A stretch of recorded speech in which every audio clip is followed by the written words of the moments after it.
They chasing the fame, but they ain't got what's running through these veins. Make way for the king.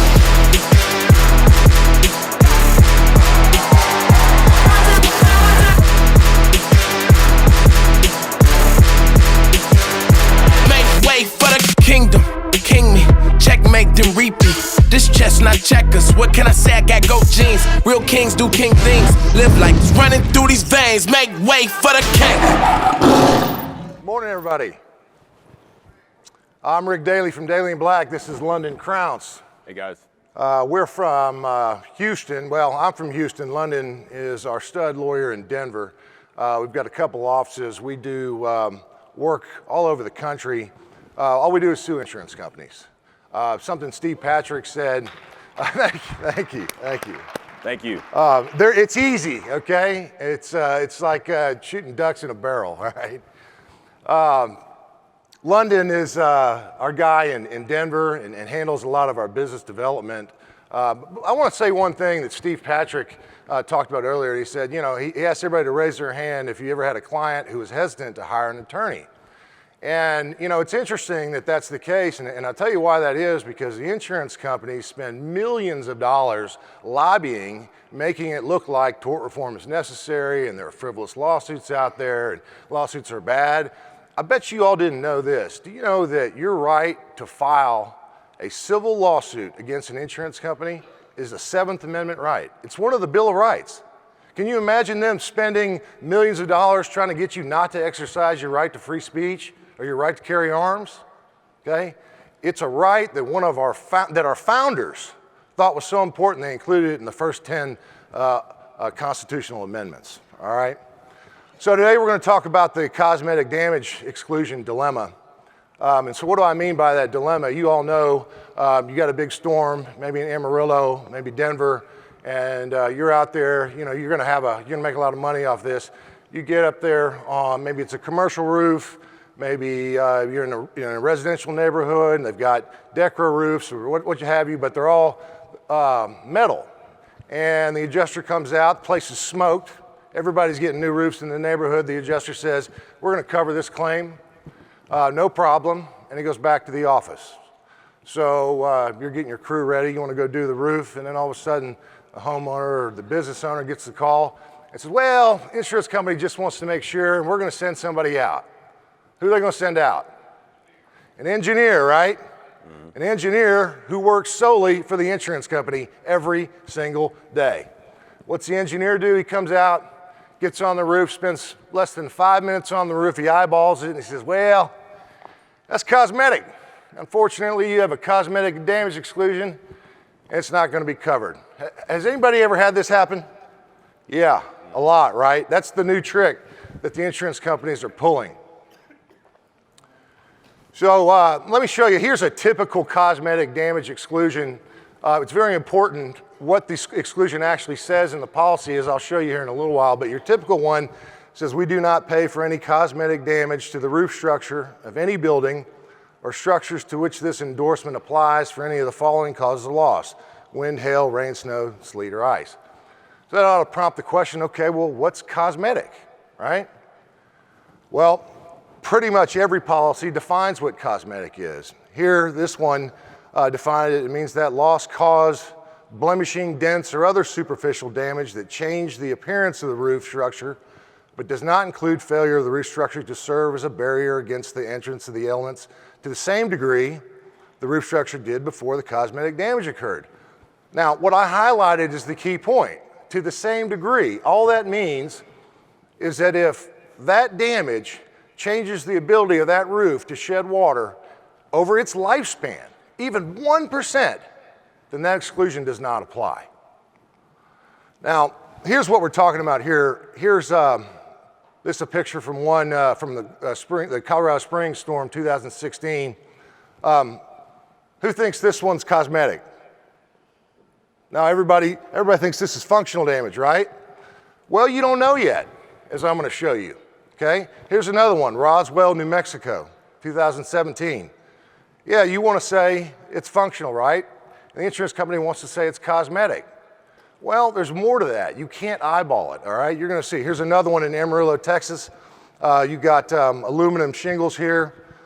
This one was ruled to be a cosmetic damage by the insurance company. All right, so here's what you get next, okay? You get the denial letter, and it says something like this. I reviewed the field adjuster's report concerning your claim. He inspected with your property manager, and they found that the hail impacts on the roof are of a cosmetic nature only. Well, first of all, there probably wasn't even a property manager out there. This is a form letter that they send out there. And what property manager is going to agree to that? All right? Second of all, this guy is a desk adjuster who's sitting in some office in Bloomington, Illinois, or Hartford, Connecticut, or Columbus, Ohio, never been on a roof, never inspected a roof, never done an actual inspection of any type in his life. In fact, in one deposition, the guy admitted that 2 weeks prior, he worked for Domino's delivering pizza, and he applied for the job because it said no experience required, okay? Those are the guys that are sending out these letters. And I want to explain to you why that's so contrary to what the law is. All right, so this was it says on my bio, I've been practicing 20 years. It's actually 24 now, so that's why how long it's taken to update it. But one time in 24 years, I got an actual engineering report from an insurance company's engineer that was honest. And this is what it said. It said hail damage. It said it was going through the various types of ways that metal roofs can be damaged. And he said hail damage to metal panel roofing occurs when the indentations resulting from hail impacts are such that the roof can no longer effectively shed water from the surface. Okay, well, what does that mean? Well, I started asking metallurgists and engineers who don't work for insurance companies, and they said, look, here's what happens. Do you see the sediment in there, in that hit? That sediment is from water that ponds after rain. The water evaporates, and it's left with who knows what's in that sediment. That sediment will lead to rusting. So I asked them, you got any pictures of that? You bet, here's one. That's what happens after several years, okay? Do you think that affects the ability of this roof to shed water over its lifetime? Of course it does. That's a no-brainer, okay? So I kept reading. He says, number 2, similarly, hail damage can result when the impacts have resulted in stress fractures and have compromised the integrity of the roofing material, which results in premature deterioration of the metal panel and a reduction in service life. So I go back to my metallurgist friends. What are they talking about here? Here's what they're talking about. Little tiny fractures. Now these are rare, okay? Do you think that these engineers that are going out there for the insurance company are getting down and looking at every panel for that? Of course they're not. So I keep reading. He says, furthermore, hail damage to metal panel roofing results when hail deforms the roof panels at the seams or at fastener locations. And he goes on to explain that. So I go to my metallurgists and roofing friends. This kind of stuff. Do they look for that? You ever seen a picture in an estimate from an insurance company where they show you that? No. So I keep reading. He gives us a fourth reason, or fourth way that metal roofs can be damaged. Damage to surface coatings can result in premature corrosion of the metal or long-term deterioration of the surface coating, resulting from retained water with indentations. Okay, what are we talking about here? Well, we're talking about Decra, Girard, all the stone-coated steels, okay? This kind of stuff. This was from Amarillo, okay? Here's another one from Amarillo, okay? This engineer's report specifically says that's not cosmetic. And this was the insurance company's engineer. I went to Girard literature and I said, well, certainly that coating's not just aesthetic, right? And it's sure enough, there's what, 2, 4, 6, 8 different layers on a Girard roofing panel? Well, what do they all do? I couldn't find out, so I went to Decra's website. Decra actually did me a favor, and they told me, on the website, here's the Decra panel functional components. And it goes through every single component of the 7 or 8 layers, and it tells you what the functional purpose of it is. And so if you have Decra or stone-coated steel roofs where the steel's showing, that's functional damage, folks, not cosmetic. So But, you know, when I read that expert's report, I couldn't wait to hear how he somehow said this particular roof was cosmetic. And he didn't. I mean, literally the first honest engineering report I've ever seen from an insurance company. And I'll show you what happened with that claim here in a little while. Two fatal mistakes that insurance experts make, and they're usually engineers when they opine that damage is cosmetic versus functional. Number one, they don't do any scientific testing whatsoever before they arrive at that conclusion. Number two, they use a different definition of cosmetic than what's actually in the policy, okay? And I'm gonna show you why that's problematic for them. Here's a deposition that I took, and I was asking their expert, I said, you say for buildings 1, 2, and 3, you make the same statement, there's no hail damage that would affect the life or weather tightness of the metal panel roof. You see that? Answer, that's correct. Now, other than the photos and the spit and wipe test, which by the way, his testing was spit on his finger, wiped it on there and went, nah, it's cosmetic. I actually asked him if it was okay if I named it the spit and wipe test, because I knew when I filed a motion to exclude him in front of the court would look at it and go, that's absurd. Well, it is absurd, okay? And so I said, you didn't do any other testing in order to arrive at that conclusion, right? That's correct. I go on. You didn't do any testing to determine whether or not from a microscopic level there's any damage or penetration of the dirt that's shown in picture 6 or many. These were the damage where it was showing the sediment, and then later that it leads to rust, right? And he says, nah, I zoomed up as far as I could. I couldn't do any more, okay? So here's what happened to this guy. This is an actual opinion written by a federal judge about this expert's eyeballing the damage and calling it cosmetic. Further, Talkington provides no basis for the court to evaluate the methodology with which he determines whether a roof has suffered functional or cosmetic damage.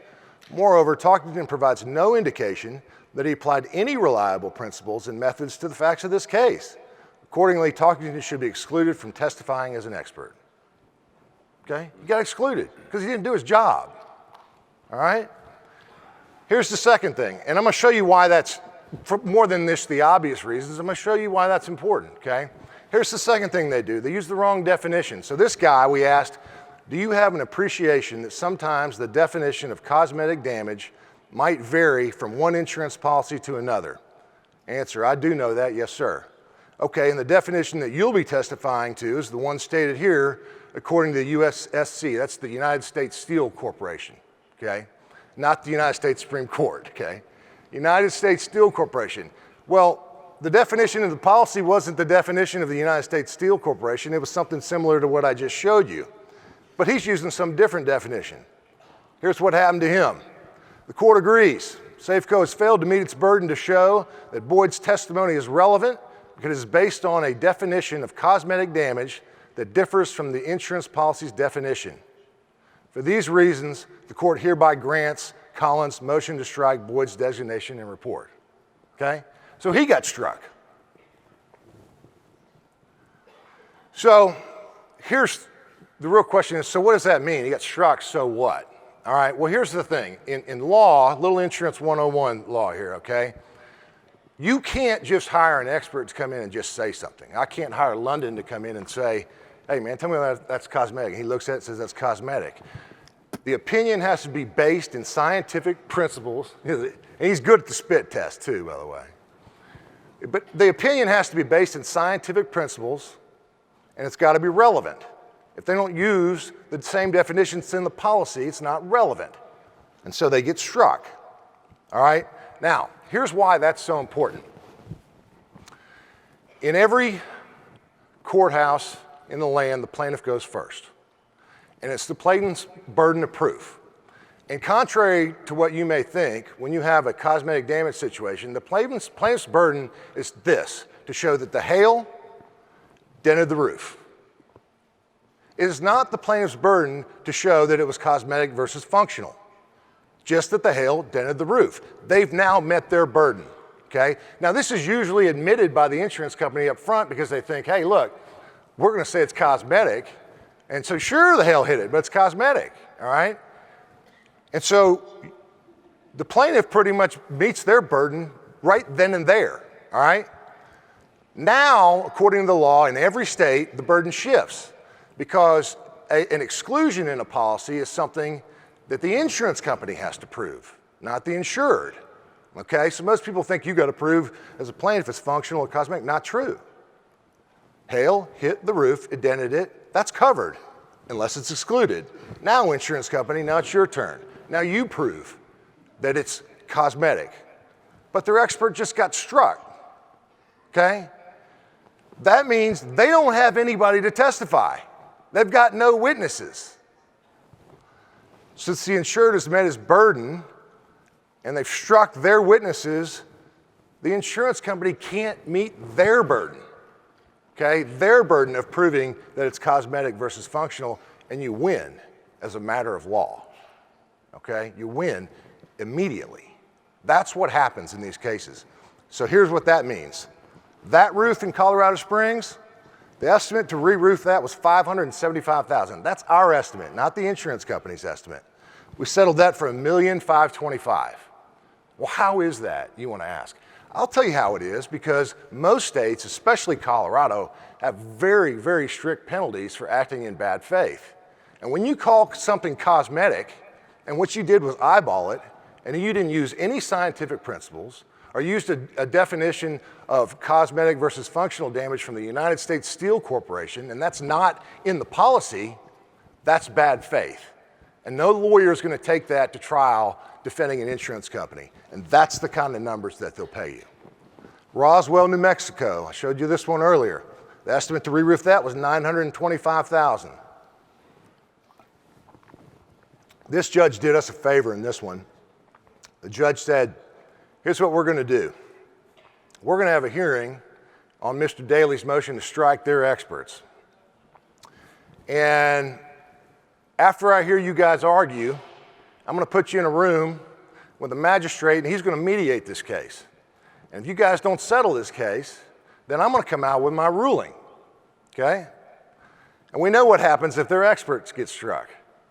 So as we went through the hearing, it became really, really clear that she was going to strike all of their experts because, why?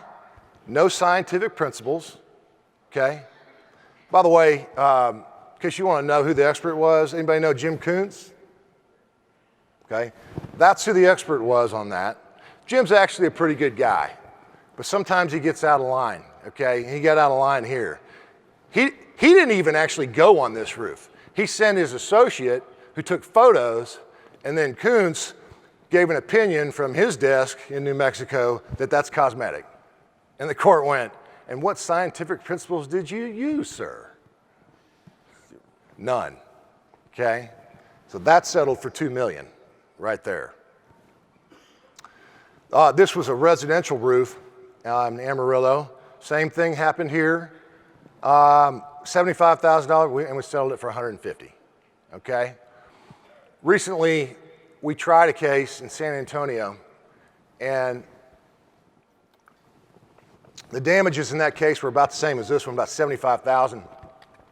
And we were able to prove that not only did their experts not use any scientific principles, and not only were they using some definition that wasn't in the policy, turns out Allstate had slid the cosmetic damage exclusion in the back of the policy and never told the homeowner.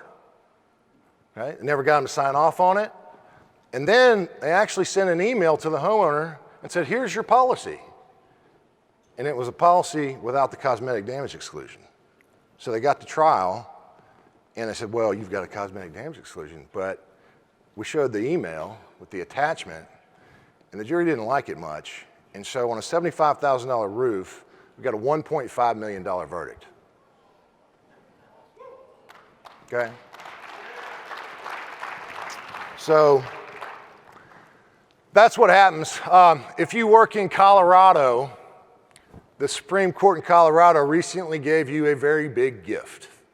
And it's a case called Schultz versus Geico, and I'm going to show you what that says. It says, for these reasons, I'll tell you what those are in a second, we conclude that Geico's conduct must be evaluated based on the evidence before it, when it made its coverage decision in Schultz's case, and that therefore Geico is not entitled to create new evidence in order to try to support its earlier coverage decision. Now, this was an insurance case, but it wasn't a cosmetic damage exclusion case, but the principle applies. And so here's what happens in these cases. They send the engineer out, he eyeballs it. You know it doesn't meet the standard for him to be able to testify in court, but he eyeballs it, says it's cosmetic, and then all of a sudden you get a denial letter.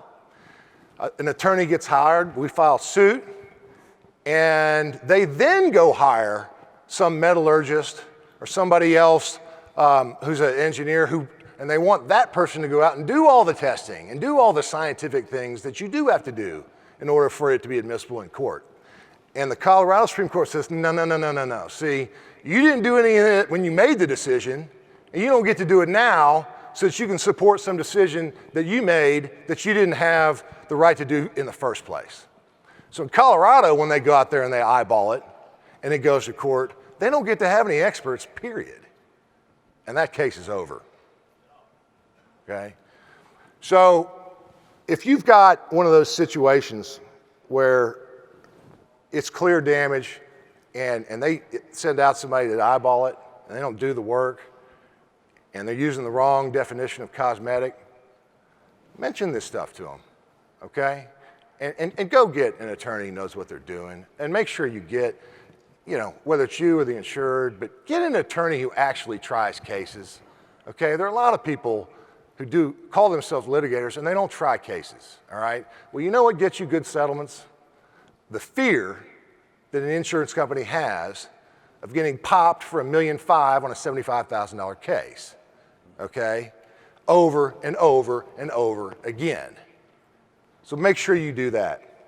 I'm gonna leave you with this. London.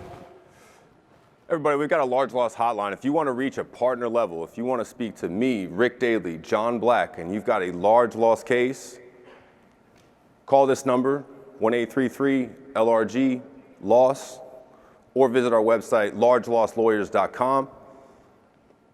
You get right to one of us within minutes. That's the whole point. We've bifurcated our firm so that we are commercial and residential, but we have a commercial team, an elite team of trial lawyers. If you call this number, you get us. You're not going to get a bill. We're not going to ask you to sign a fee agreement, okay? This is just to help you out, all right? The only caveat I would say to this is if you call on a Friday night, you might as well call me at the bar because I just got divorced and I got a lot of catching up to do. Thank you, guys.